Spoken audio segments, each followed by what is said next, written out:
Star Wars isn't just movies anymore. It's TV, games, books, and now theme parks, surprisingly. But where is it all heading now? Hello everyone, and welcome back to AustinPlus Commentary, where today we are asking of an important question of probably one of the most popular franchises out there. What can we expect from the Star Wars franchise? We've had very little confirmation this year or anything from Star Wars as a whole. So I think it's a good idea to understand where we're going, because we haven't had a lot this year, but can we expect a bit next year? Let's talk about it. So to understand where we're going in the future, the best thing to do is be in the now. So where are we right now? The Disney era with sequels, trilogies, and standalone movies was a good idea for a while, with the likes of Rogue One, the Solo movie, and then the Mandalorian series that took Star Wars by storm, especially when it debuted on Disney+. The Book of Boba Fett, Andor, Ahsoka were also good additions to the story and good fillers, but entertainment-wise, they weren't the greatest I've seen, personally. There was a big shift from theatrical dominance to streaming focus, however, fans were a bit divided of this. Now, after the rise of Skywalker, Rey has been confirmed to have a solo movie, because we obviously needed upcoming Star Wars movie for some fucking reason. The concluding movie to the Mandalorian verse, The Mandalorian Grogu, is being released in May, and a Dawn of the Jedi movie, and a project that is rumored to be directed by Taika Waititi is also in the making as well.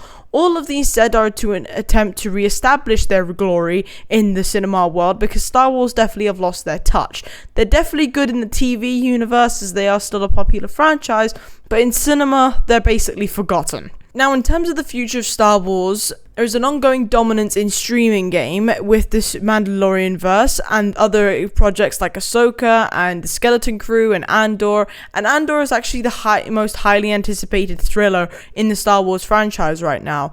And it is what people enjoyed, which isn't exactly surprising. They like the dark stories that link in with the Empire and then all that, but they are trying to expand the Jedi and Sith lore with shows like The Acolyte, which didn't really go well at all, and it was a good idea in theory, but the execution was so bad, it was so poorly received. Now, in terms of external projects, the best we can understand is probably through the gaming aspect, because we are set to get more Star Wars games with the Cameron Monaghan trilogy or whatever, and we also said to get Star Wars Eclipse at some point whenever that releases. I might be finished with my university courses and have a job by this time. Now, there's always something to be expanded with this universe via novelization, comics, and other mini-series or specials for that matter. The whole idea is just expanding the knowledge during the High Republic era, which is the most popular and one that people want to know more about. So this also begs the question, why aren't Star Wars consistent now? Fans are divided on the idea of more sequels. I completely understand that. When they announced that they were doing Star Wars movies, I wasn't exactly pleased, because there was very few people that liked the Rey storyline because they classed her as a Skywalker, yada yada yada. Also, not a lot of people like the idea of having more movies that increases the bandwidth of the whole franchise. They're going above and beyond the Rise of Skywalker, and the Rise of Skywalker is supposed to be the end. It's to bring everything full circle. There is a debate as to whether there should be more prequels on Disney+, which I'm completely familiar with, but they are just trying to balance nostalgia with originality, which makes sense and wouldn't go amiss. The whole idea is managing the overexposure and keeping the momentum alive for this franchise, which is arguably the biggest battle with this whole thing. And there are steady competition with Marvel right now. Obviously, Marvel have had that decrease, but let's see who wins. I think Marvel is on a good trajectory as of now, but if they don't pull it out the bag before Avengers Doomsday, they've lost.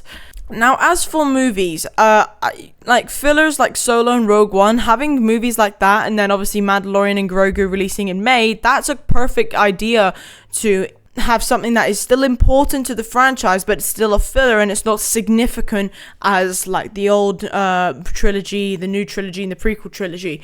I think having a whole new trilogy about the Dawn of the Jedi, say before everything happened, that's a good idea, but don't make it like The Acolyte is all I think is the best thing to do.